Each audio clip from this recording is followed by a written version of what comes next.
Good morning, all of you. How are you? I hope you all will be fine. This is Avinash Manikpuri and welcome to my YouTube classes. And now आज का जो हमारा discussion है वो है class 7th social science chapter number 17 the governor and the state council of minister का part second, और ये लास्ट पार्ट होगा इस चैप्टर का। प्रीवियस पार्ट में हमने गवर्नर के बारे में स्टडी किया था, जहाँ पर हमने appointment of the governor, qualification for the post of the governor and oath taking ceremony and the power and the function of the governor के बारे में हमने स्टडी कर लिया था। आज हम देखेंगे द स्टेट कैबिनेट्स के बारे में, कि हम ये देखेंगे कि स्टेट कैबिनेट एक्चुअल में होता कैसे है, ठीक है, जिसको हम राज्य मंत्री परिषद भी बोलते हैं। तो यहाँ पर है you have studied about the election of the member of Vidhan Sabha, you have also studied that for the assembly election the whole state is divided into constituencies, ठीक है, कि हमने इससे पहले विधानसभा के मेंबर के इलेक्शन के बारे में पढ़ लिया था, ठीक है, असेंबली इलेक्शन के बारे में पढ़ा था, और हमने ये पढ़ा था कि जो होल स्टेट है वो डिफरेंट टाइप के कॉन्स्टिट्यूंसीज में डिवाइड होता है। कॉन्स्टिट्यूंसीज का मतलब होता है निर्वाचन क्षेत्र, जहाँ से हर एक निर्वाचन क्षेत्र से एक एमएलए को इलेक्ट किया जाता है, ठीक है। नेक्स्ट पैराग्राफ जहाँ पर है कि according to the constitution a council of minister is constituted to aid and assist the governor, ठीक है, कि जो काउंसिल ऑफ मिनिस्टर है बेसिकली वो क्यों कॉन्स्टिट्यूट की जाती है, ताकि वो गवर्नर, ठीक है, जिनके बारे में हमने प्रीवियस पार्ट में पढ़ा था, उनको परामर्श दे सके, उनको एडवाइस दे सके, ठीक है। The leader of this council will be the chief minister, और इस काउंसिल का लीडर कौन होता है? चीफ मिनिस्टर होता है, यानी मुख्यमंत्री इसका लीडर होता है, ठीक है। नेक्स्ट पैराग्राफ देखेंगे जहाँ पर है it is given in our constitution that the leader of the majority party in the state assembly is appointed the chief minister, कि चीफ मिनिस्टर किसको बनाया जाता है बेटा? जो मेजॉरिटी पार्टी होती है।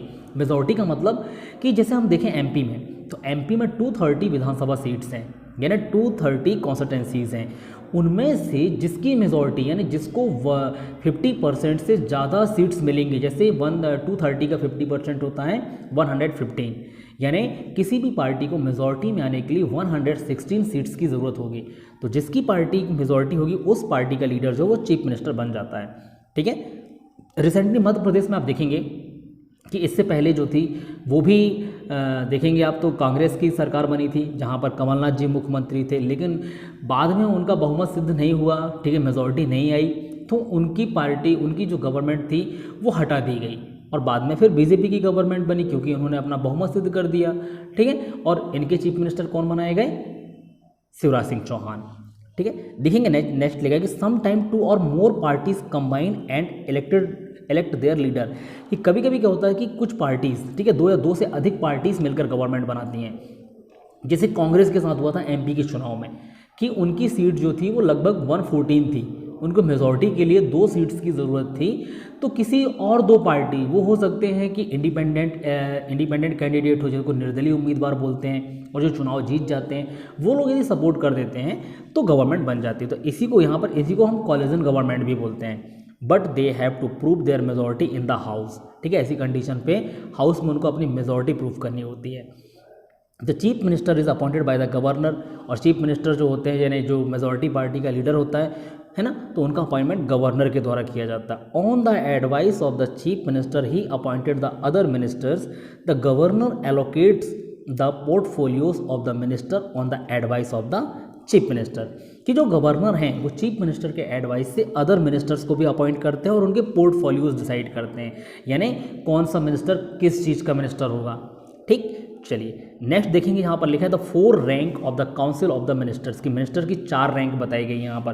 First cabinet minister, second minister of state, third deputy minister and 4 parliamentary secretary, ठीक है। तो ये 4 टाइप के मिनिस्टर्स बनते हैं किसी भी स्टेट गवर्नमेंट के अंडर में। अब देखेंगे नीचे वाले पैराग्राफ में लिखा है कि to be a member of the council of minister a person must be member of the state assembly, ठीक है। इन चारों में से, ठीक है, यदि किसी को कोई मिनिस्टर बनाया जाता है तो ये कंपलसरी है कि उसको स्टेट असेंबली का मेंबर भी होना चाहिए, यानी कोई एमएलए होना चाहिए वो। If he is not a member at the time of appointment, अब यदि कभी कभी क्या होता है कि बिना कोई एमएलए नहीं उसके बाद भी उसको मिनिस्टर बना दिया जाता है, ठीक है, तो जब देखेंगे लिखा कि if he is not a member at the time of appointment, कि यदि अपॉइंटमेंट के समय वो किसी भी मतलब वो असेंबली का यदि मेंबर नहीं है स्टेट असेंबली का, then he should become a member of either house of the state assembly within a period of 6 month. ठीक है, तो उनको 6 महीने का टाइम दिया जाता है कि 6 महीने के अंदर उनको किसी न किसी हाउस का मेंबर बनना पड़ता है। यदि वो ऐसा नहीं कर पाते तो उनकी जो मिनिस्ट्री है वो चली जाती है। इसके बाद देखेंगे हम power and function of the council of minister, कि काउंसिल ऑफ मिनिस्टर यानी मंत्री परिषद जो है उसके पावर और फंक्शंस क्या क्या होते हैं। ठीक है, तो देखेंगे यहाँ पर सबसे पहले पैराग्राफ में कि the main function of the council of minister is to execute the laws made by Vidhansabha. ठीक है, बेसिकली इनका काम क्या होता है कि लॉ को एग्जीक्यूट करना। ठीक है, वो लॉ जो कि विधानसभा के द्वारा बनाए जाते हैं, कानून को एग्जीक्यूट करना, लागू करना स्टेट के ऊपर। It is the council of minister which decide the policies of the government and advise the governor in the matter of administration। ठीक है, कि इनका काम बेसिकली और क्या होता है कि पॉलिसीज ऑफ द गवर्नमेंट, कि बेसिकली गवर्नमेंट के लिए पॉलिसीज़ को डिसाइड करना, पॉलिसीज़ को बनाने का काम करती है, और साथ में गवर्नर को एडवाइस करने का काम, कि गवर्नर को ये एडवाइस दे सकते हैं एडमिनिस्ट्रेशन के मेथड पर। ठीक है, एडमिनिस्ट्रेशन का जो मैटर होता है उस पर एडवाइस दे सकते हैं। गवर्नर इनकी बातों को माने या ना माने ये गवर्नर के ऊपर है। They are the real executives of the state, और इनको स्टेट का रियल एग्जीक्यूटिव्स माना जाता है। Its power and function are as follows. अब देखते हैं कि इनके पावर और फंक्शंस क्या क्या हैं। तो फर्स्ट नंबर पर देखेंगे जहाँ पर लिखा है कि to formulate the policies and execute them. ठीक है, कि फॉर्मुलेज द पॉलिसीज, की नीतियों को बनाना और उनको एग्जीक्यूट करना। तो यहाँ लिखा है the state council of minister frames the policies for the development of the state. To execute their policies it issues necessary order and directives. ठीक है, कि स्टेट काउंसिल के जो मिनिस्टर्स होते हैं वो लॉ को जो पॉलिसीज है उसको फ्रेम करते हैं, पॉलिसीज बनाते हैं स्टेट के डेवलपमेंट के लिए। And to execute their policies it issue necessary order and directives, और इस पॉलिसीज को एग्जीक्यूट करने के लिए कुछ नेसेसरी ऑर्डर्स इनके द्वारा प्रोवाइड कराए जाते हैं। It also keep a watch on the execution of these policies at the administration level, और एडमिनिस्ट्रेशन लेवल पर ये वॉच करते हैं कि पॉलिसी जो है उसका एग्जीक्यूशन सही तरीके से किया जा रहा है या नहीं किया जा रहा। नेक्स्ट नंबर पर है टू एडवाइज द गवर्नर, की गवर्नर को एडवाइस देना। तो लिखा है कि the state council of minister advise the governor on the appointment of the higher post in the state, कि स्टेट में कुछ पोस्ट होते हैं जहाँ हायर पोस्ट होते हैं, जहाँ पर किसी को अपॉइंट करना होता है, तो उस बेसिस पर ये गवर्नर को एडवाइस देते हैं और फिर गवर्नर बाद में उनका अपॉइंटमेंट करता है। नेक्स्ट नंबर पर है लेजिस्लेटिव फंक्शन, यानी विधायी शक्तियाँ क्या क्या होती हैं इनकी। तो वो है कि the government bills are prepared by the member of the state council of minister and then it is introduce in either of the house. ठीक है, कि जो गवर्नमेंट बिल लेकर आती है विधानसभा में, ठीक है, तो उनको प्रिपेयर करने का, उनको बनाने का काम जो होता है वो स्टेट काउंसिल ऑफ मिनिस्टर का होता है। फिर बाद में ये बिल जो है वो किसी भी हाउस में इंट्रोड्यूस किए जा सकते हैं, यानी पेश किए जा सकते हैं। नेक्स्ट पैराग्राफ में देखेंगे जहाँ पर लिखा है कि it is the member of the council who give information about a bill and answer question and supplementary question. ठीक है, कि मेंबर की क्या रिस्पॉन्सिबिलिटी होती है कि बिल के बारे में इन्फॉर्मेशन देना, और साथ में कोई भी क्वेश्चन यदि हो रहा है, सप्लीमेंट्री क्वेश्चन हैं, ठीक है, तो उनके आंसर देने का काम भी इन मेंबर्स का होता है। If any bill is not passed in the Vidhan Sabha then the entire council of minister has to resign। यदि कोई भी बिल विधानसभा में यदि पास नहीं हो पा रहा है तो इंटायर काउंसिल ऑफ मिनिस्टर को रिजाइन देना पड़ता है। ठीक है, एंड लास्ट है फाइनेंशियल फंक्शन। फाइनेंशियल फंक्शन पे देखते हैं क्या लिखा है कि for the execution of the law and policies state legislative assembly prepared a motion. Motion का मतलब होता है प्रस्ताव।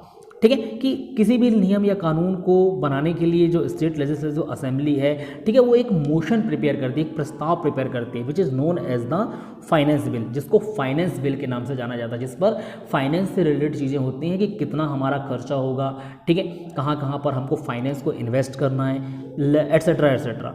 The finance minister introduce the bill which the legislative assembly passed. तो जो फाइनेंस मिनिस्टर है वो इस बिल को इंट्रोड्यूस करते हैं विधानसभा के अंदर, और जो लेजिस्लेटिव असेंबली है यानी इनकी जो विधानसभा परिषद, जो इनकी विधानसभा है टोटल, ठीक है, उनका काम होता है इस बिल को पास करना। ठीक, तो ये चैप्टर यहाँ पर कंप्लीट होता है आपका, और नेक्स्ट क्लास में मैं आपको इसके क्वेश्चन आंसर भी प्रोवाइड करा दूंगा। ठीक है, तो आज के लिए बस इतना ही। Thank you so much and thanks for watching this video.